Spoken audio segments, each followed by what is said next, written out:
Learning about frames is one of the most important things in terms of character creation. Find out more in this video. I'm inspired. Hey there guys, how's it going? My name is Sumedh Chatterjee from the Flow Zone Academy, and I'm a flow state coach, which means that I help you feel better and perform better.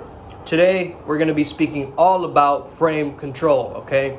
Frame control is so important in terms of character development, and so I really want to break it down in this video. First of all, we've got to get clear, what exactly is a frame? A frame is a way in which we see reality. Okay, I talk a little bit about this in my book TPM and the chapter of cinematography. Okay, so how we see reality can be just as simple as, do you see the world as a nice place or a cruel place? Right? Is it a helpful place or is it an unhelpful place? That can already be a frame, okay, that determines your outcomes, because your frame determines your outcomes. Your frame is a specific structure, okay? A frame means, like, if you take a picture frame, right, it's a structure. It's where you see the image, and it has boundaries, it has borders, just like a country has borders, right? So frame control would be border protection for your own reality. Okay, that's the way I want you to think about this. Okay, so if you have a specific frame, let's say that your frame is Narnia, somebody else's frame might be Hogwarts, somebody else's frame might be Mr. Megorium's Wonder Emporium, right? I don't know. Someone else's frame might be Willy Wonka. So we're all just frames clashing with each other as we're communicating. Frame control is this idea where you stick to your frame, you stick to your worldview, you stick to your reality, and you don't bend your rules, and you don't compromise your frame. You stick to your frame, meaning you keep being Narnia, right? You keep putting that reality out there. Understand that the stronger frame always eats up the weaker frame. So all the time when two people are communicating, there's someone more in reaction to the other person. There's someone who's trying to qualify the other person more and prove it to themselves and have them impressed by the other person, correct? Now I want you to keep this in the back of your mind, but don't make it the main thing in terms of an interaction, because an interaction is supposed to be fun and lighthearted and playful and all these things. However, at the same time, having a very strong frame doesn't get you manipulated, doesn't have people messing with you or distracting you. It doesn't let people not take you seriously. If people aren't taking you seriously or people are crossing your boundaries, that means you have a weak frame, okay? Their frame is stronger than yours, therefore they're allowed to do that. But if you have a very strong frame, it can be like, no, you have boundaries. You know what you tolerate, what you don't. You know what you stand for, what you don't. So it comes down to the values, right? So there's the bigger frame, and then there's smaller frames within that bigger frame, right? So one big frame could be like a belief system that you have, like everything happens for a reason, okay? Now let's say that you get into a car crash or something like that, right? Does your frame suddenly drop down? Like, why did that have to happen? I don't know why that had to happen. I didn't do anything to deserve this. That falls you outside of that frame that you just created of everything happens for a reason, right? So in one way, it could actually help you. In another way, it could actually distract you from what you exactly wanted, right? So in a sense, if that was your frame, you could understand that, okay, this car crash happened for me to go more inwards and help my inner growth, and however you wanted to reframe it. So okay, understand that there's two ways in dealing with frames or other people's frames. One, reframe. Two, amplify the frame. Why am I saying this? Because one, the reframe is basically taking their frame and reframing it into your reality, how you perceive it, which is a subconscious process that's happening. It's a very subtle process that's happening, and it's very subliminal or unconscious. So the way that I think of frame is like, if I were to give a dialogue in a really cool movie, how would I have said it? And sticking to that, not being like, oh, I could have said it later, ruminating, and then like, oh no, I regret that I could have said it. Well, stick to that frame and keep creating the frame with which your character belongs to. If you create a really cool character in a movie, and they're like this very genius scientist, right? They have a very specific frame of the world, a very scientific lens to the world. And if you start talking to them about the esoteric and all this kind of stuff, they're not gonna take in that frame unless you add science into the mix and actually give them some data and findings and statistics and all this kind of stuff, right? They're not going to be as open to that unless they are spiritual scientists or they're combining science and spirituality like I so much am. Understand that no two people are going to be exactly the same. Two frames are very different. However, one frame will always eat up the other frame. In the dating world, right, we have this big frame of like the guy saying that I'm the prize, right? That's a good frame to be in because, again, if you're the prize, you're not going to be needy, you're not going to be supplicating, right? You're not going to be doing these certain behaviors. Now, you might have a frame in mind, but still not have the behaviors that match that frame. That's incongruency, okay?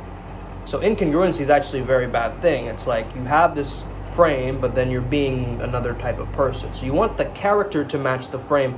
This is where the magic starts to happen. So let's say one of the frames, a common frame in dating, okay, is like, she's like, I have a boyfriend, okay? Now, she might have a boyfriend, she might not have a boyfriend. Some girls, they just say they have a boyfriend just to kind of swat you away like a fly, right? The frame dynamic, if you have a very strong frame, you have to understand you are bringing, I'm using this example of Narnia because I think it's so powerful.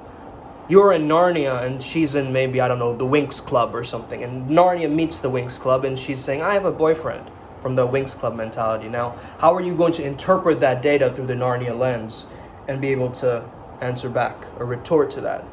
I almost want you to think of like, you're taking the data, you're processing it, and then you're responding.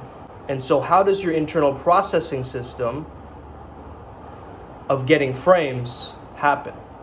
She's like, oh, I have a boyfriend. These are different frames I'm giving you, okay? As an example, this is a good one to explore. I have a boyfriend. Oh, I didn't know we're putting labels on this already. I just met you. Oh, I have a boyfriend. Oh, cool. That's cool. I have a goldfish. Are we talking about the things we have? I have a boyfriend. Oh, I'm so sorry. I didn't know that. Let's just... I wasn't trying to flirt with you or anything. Third frame. Okay? I have a boyfriend. Cool. So anyways, that's another frame.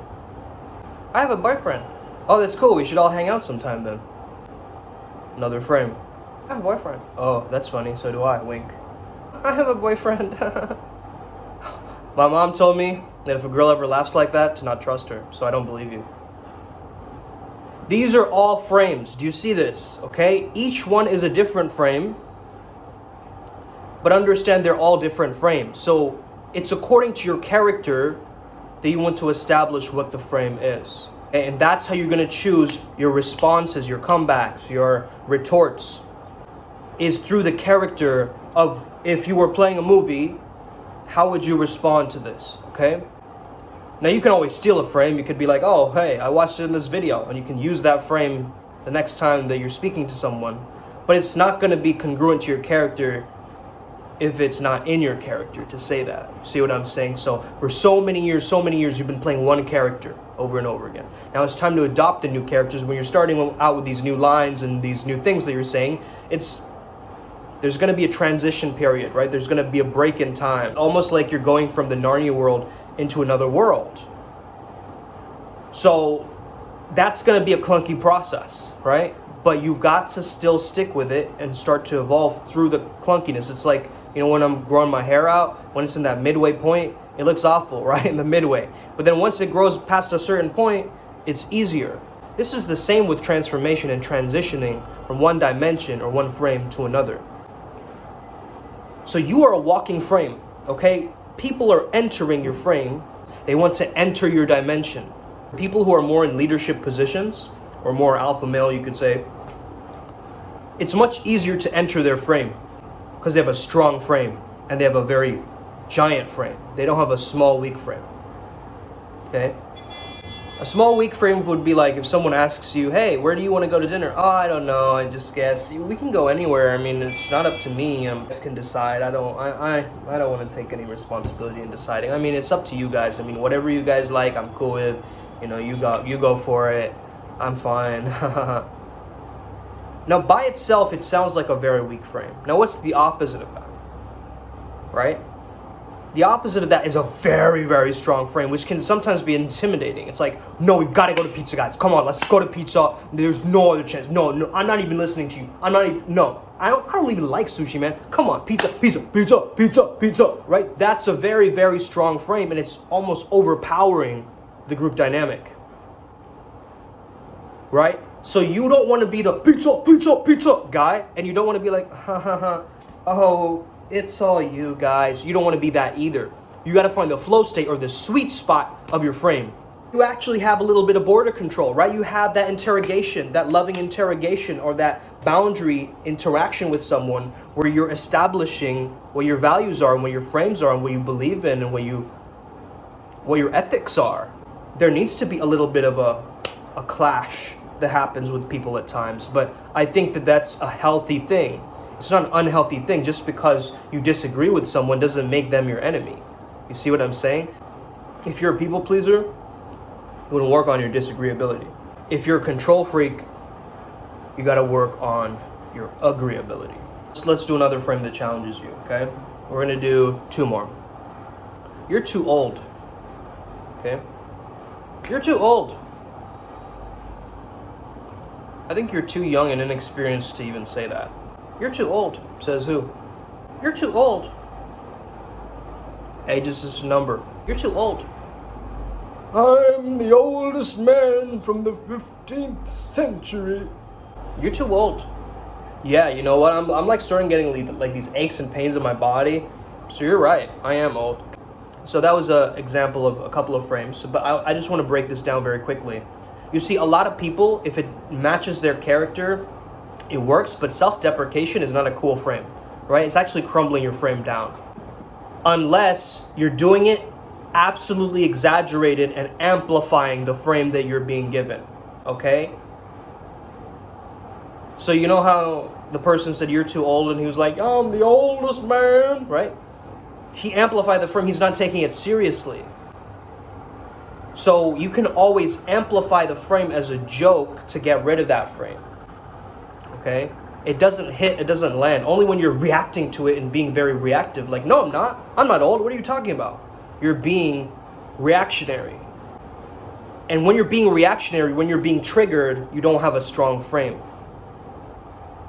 Right? Like if someone invades your country, you're going to come back with like 17,000 missiles and blah. Like, no, you don't even take time to think about what they're saying to you. Let's say someone's imposing their frame on you, like you're a lazy person, right? I used to have this growing up. I'm not lazy, I just need encouragement. Someone else imposing their frame on you, they're gonna try to have the upper hand. So a lot of parents have very strong frames against their children because they want their children to listen to them. If they don't have a strict or firm enough frame, the child is not gonna listen. You see what I'm saying? So we've gotten frames growing up, but these are the false frames and the narratives of the world, and not our own frames. Okay, so media has given us frames, our schooling system has given us frames, so we've been conditioned into mediocrity, right? So once you start creating and generating frames that you actually believe in from yourself and pure and like from your heart and mind and together and just boom, boom, boom, putting it out there, you're gonna get challenged, okay? A strong frame gets challenged. Everybody wants that position of that frame. They want to take your frame from you. So you got to establish boundaries. Let's say that the frame is you're doing a sales call, right? And the objection or the test is, in this case, it's, I'll think about it. All right, how long do you need to think about it? Frame number 2. All right, think about it with me. Like, what's going on here? Frame number 3. Oh, okay, you can think about it. Get back to me later. Frame number 4. Is this your polite way of saying no? I'll think about it. Cool, how about now? I'll think about it. By when are you gonna make your decision? Nah, I just don't have enough time. Is it that you don't have the time or you won't make the time? Time is a fluid concept, my friend. It's all relative. I just don't have the time. The time is now. I just don't have the time. Oh yeah, that's cool, man. I understand. I don't have the time. Well, if you ever change your mind, you know where to find me. I don't have the time. Do you need to speak it over with someone? I don't have the time. What would you rather be doing with your time? You see, these are all different frames I've given you. But you got to notice which one that you heard, you were like, oh, that was a good one. That is the one that is pure to you and it most matches your character, right? Because you got to find the one that truly resonates with your frequency. Once you can find the frame that matches your frequency and character and values, you've got a sharp worldview. You're a walking reality. So you're not approaching people. You are letting your reality walk past them. And that's a big frame shift, right? That's a frame by itself. But understand this, okay? You are walking past them with your reality. You're a walking dimension. And people are entering your world all the time. But you have a qualification system or a border control that's going to say, like, am I going to let this person in? What is your vibe check, right? What is your vibe check? If it's a fuzzy vibe check, like, yeah, they're kind of laughing at times, but then they're kind of sad at times, but then blah, blah, blah. If it's fuzzy, you're going to have a fuzzy reality and a worldview, and you're not going to have any, clean lines or structure or discipline in your life. You're just going to be walking around aimlessly, altering, walking around with fuzzy frames, and that's going to be your life. So instead of that, you want to really work on this frame control element, okay? I hope this video helps you out. Writing Reality is the program that will really help you establish a solid frame, but also it's going to get you towards the character that you truly deserve to be. Having said that, I hope you have an incredible day. Hope this video helped you out. If you want more help with frames, hit me up. Have an incredible day. May the flow be with you and stay legendary. Let's get it today. Boom.